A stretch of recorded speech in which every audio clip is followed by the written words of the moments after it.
Good morning, Bonnie Violet here, Queer Chaplain.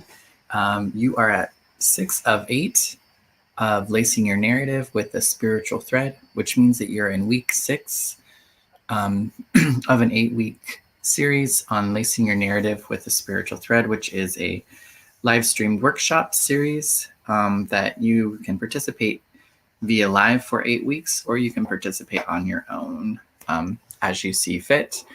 On social media such as Facebook, YouTube, and Twitch, or you may be listening to us on a podcast. Today, I'm going to keep it fairly brief. We've been 6 weeks in, so we kind of have a sense of what is going on here. And if you happen to be coming on 6 weeks in, then it'd probably be a good idea to kind of look back to kind of see where we are headed. So I'm going to briefly go through an overview. So as I said, we are in week 6 of 8. This is taking place on the socials that I had mentioned. The intended outcome is to lace your narrative with a spiritual thread throughout your lifespan, remind you of your resilience, build and strengthen your faith, cultivate and create hope, spiritual healing, and transformation. As I've said before, I'm transgender, queer, spiritual drag artist and chaplain. I'm not a therapist or a licensed counselor. If you're going through this process and you can use some additional support, please do reach out to any mental health or spiritual professionals that you may know, or you might even just connect with a friend. You can always just reach out to me as well, and I can talk, listen, whatever, direct you to whatever additional support you may need. All streams are recorded and public and will live in public. So anything that you put in the comments or the chats during these live streams is for public consumption. So just please keep that in mind. If for whatever reason there is something that you're really not comfortable with, let me know and I can remove it. If you're looking for more private space, I do have some private space available each Thursday afternoon at 5 p.m. Via a Zoom, and the link you can find in the description. Good morning, herding cats. How are you doing? It's good to see you on here this morning with me. I'm just breezing through the description right quick. It's going to be a really short thing going on this morning. I welcome any and all forms of spirituality or lack thereof. This is free, but I also invite you to participate if you're able to via Patreon or Venmo or gift. I have been having a lot of technical issues if you've been following around. So I'm hoping to be able to raise a little bit of money so that I can replace some of the equipment so it can work more consistently. But don't feel obligated. If you're able to, great. If you're not, that's cute too. Basically, I go live stream every Saturday at 9 a.m. for 8 weeks straight. This is the 6th week, so there's just 2 more after this. Each morning during the week as well, I will go live at 9 a.m. Pacific Standard Time, except for on Fridays, it'll be at 10 a.m. Pacific Standard Time. This time is set aside for me to share with you where I'm at, give you some ideas about the process. I'm going through the process along with you all. So it's also a time that if you have questions or anything like that, you can bring them to me during that time as well. Again, I mentioned the small group Zoom sessions once a week. Those are on Thursdays at 5. You can reach out to me one-on-one anytime. You can direct message me wherever you're watching this. And then you can also choose just to do this on your own. You don't need to include me in the process at all. And you can just kind of go through as you feel and see fit. All right, so what folks are doing, they're either so that you're creating your narrative, you're writing your narrative, you're finding a way to express your experience throughout your lifespan. And what this process is doing and has done is allowed you to start to see spirituality, a spiritual understanding, a spiritual belief across your life. So we started out in the beginning, like what was your origin? We'll kind of go through all that. But basically, you've been going through the process of your whole life and seeing where, for lack of a better word, if you say you believe in God or whatever, seeing God where maybe you hadn't seen God, or reminding yourself of when you experienced that.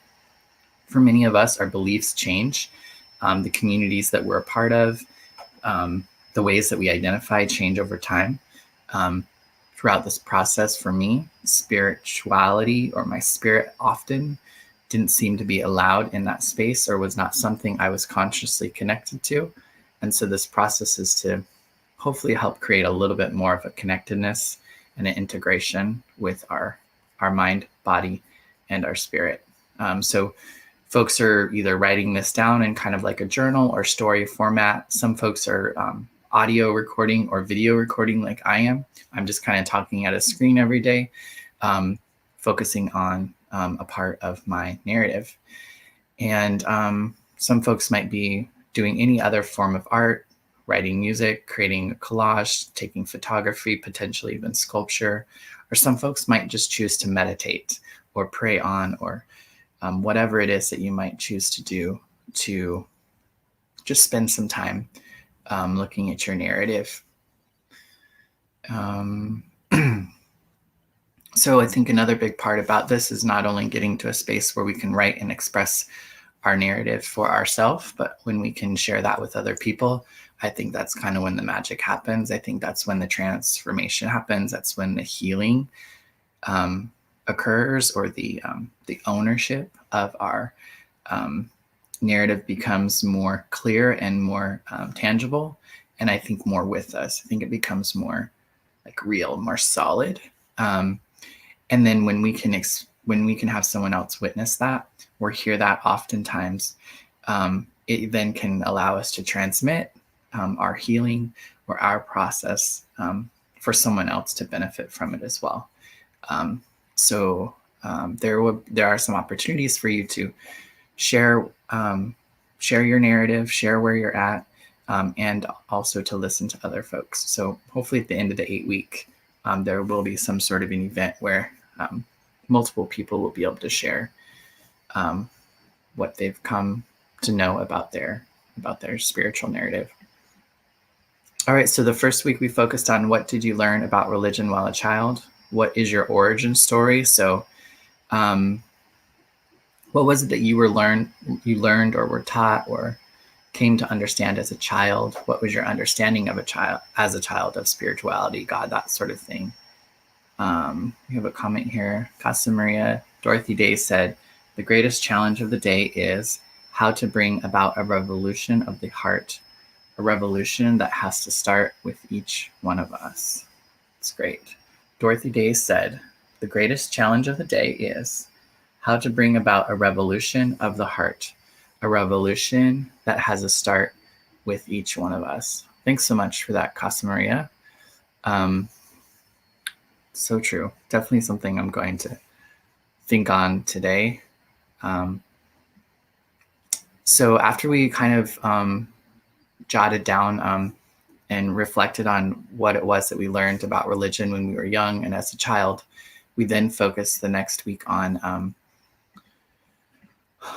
when did our understanding of religion change? So when did our child thinking or our child way of seeing things change? And, there might have been like one moment when that started to change, but I don't know if like for me, it's almost constantly changing. My understanding is almost constantly changing. And I'm getting to the point where like, I feel like I just want to understand that I don't understand. And then sometimes that's easier. I feel like once I search for understanding, it's like once I think I understand, then it's like, it's insufficient. Yet I still seek that understanding, and I have a desire to, I guess, to know or to understand. And I guess in the 11th step prayer or in the St. Francis of Assisi prayer, I guess it's better to seek for understanding rather than to be understood. I'm sorry, I'm like zooming through this. When did you feel the most connected to your spirit? Again, we talked about times when we felt most connected to God, to spirituality, to Creator, to ourselves, to our higher self, whatever language we're using. When did we feel most connected? Which times? And then when was the time that we didn't feel spiritual was the next week. So we talked about those times when we didn't feel connected, or we didn't feel a part of, or maybe that we had access to a spiritual understanding, a spiritual way of life, a spiritual way of being, a spiritual way of connection. For this process, I found myself, when we were thinking about when I didn't feel, the times when I felt most connected came up a lot, and then vice versa. So if that's something that you experienced as part of your process, just, I guess, know you're not alone in that as well. And then this week we focused on how is your spirit, or how is your now? What is it? Where are you at right now in your understanding? What is it that you do that helps you connect to your spirit or spirituality, creator, God, whatever? Are there behaviors that you do? Are there rituals? Are there practices? Are there communities of people that you are a part of? Are there friendships or relationships that you have that help draw you closer or remind you of who you are? Those sorts of things. So that's kind of where we're focusing on, is like, where are we at right now? What do we believe? What don't we believe? Sometimes it's easier to know what we don't believe than it is to maybe what we believe. I know for me, sometimes a good way for me to learn what I believe is sometimes just to check out my behaviors. How am I acting? What are the things that I'm doing? And in those actions, in those behaviors, what is it that I believe to be true then? There was a time in my life where, like, I never would have said that I thought that the world was out to get me, or that God wasn't on my side, or there wasn't some sort of like whatever, like kind of maybe goodness out there trying to do their part. And I never would have said that out loud. I never would have said there wasn't a God. I wouldn't have said there wasn't, something going on. However, I lived my life as if there was nothing like God or anything great or goodness out in the world that was trying to like be with me or help me or aid me or even existed, I think, that I could access. So my behaviors and my actions were saying something differently than what I thought I believed in my head. And so once I was able to kind of like realize that, I was able to actually begin to change some behaviors and actions that I was taking. So this week we are going to focus on what is your ideal? Sorry, I maybe didn't pick the best image for this week, but what is your ideal? So this is a time for us to kind of even create, like, I don't know, just imagination, go beyond what it is that we think is possible for either our understanding, or maybe it's activities or behaviors or practices that we don't have in our lives, maybe that we would like to have, and it might be just as simple as some people like to, I know one of the things that I have noticed in a lot of the people that I find an ease and a connection with tend to be folks who have like a morning ritual. They kind of get up early. They tend to usually read something spiritual or write something, or they just have some sort of practice in the morning, and some like time of stillness, I guess. And I don't know, there's like some sort of those habits that seem to be consistent with people who seem to be having a more perceived to be having more of an experience with life that I would think I would like to have as well. And so those sorts of things, maybe there's practices, maybe there's even like belief systems or communities. Maybe you want to live in a ashram, or maybe it's, it could be a lot of things. It could be that, I think spirituality is a really powerful thing for us and can get us out of can kind of move us toward a lot of different experience. And so maybe there's relationships that we're in that we're wanting to be different or maybe out of. Maybe there's job stuff. There's health things. There could be a lot of different things. And how do we see our spirituality or see those things changing at some point in the future? Maybe some folks are actually going through ordination and they're looking to become a pastor and maybe have a church. If that's your case, what kind of church? What would you want it to be? What would you want it not to be? Those sorts of things. And maybe you don't have a clear idea. Maybe it's just that you want to be more connected. You want to be able to feel better about yourself. You want to be able to have healthier relationships. You'll want to be able to be kinder, or all those sorts of things, in however language, again, way you want to put it, or however way you want to define it. I know I'm kind of rushing through this week, but as I said, we've been doing this for 6 weeks. I'm excited to see that there are people listening right now. I feel like I'm selling you short. Most of the week I haven't had too much participation, but I'm glad that you all are here. I have a busy day ahead of me, so I have to get into drag here real quick for dress rehearsals and filming tomorrow and drag mentorships this afternoon. So I have a pretty busy and full weekend. So I think I'm going to leave it at that. But I thank you all who are participating in the process. Again, even if you're not participating in the process, but you're just popping in from time to time, that is still participation.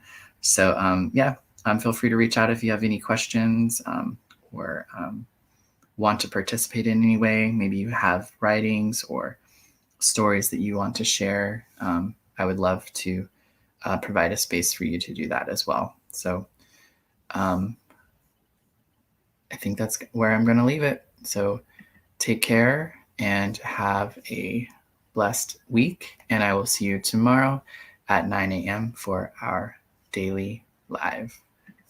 Oh, it looks like I have one more comment. See you tomorrow at your dance video shoot. Yes, herding cats. Yes, that's what I'm practicing for today.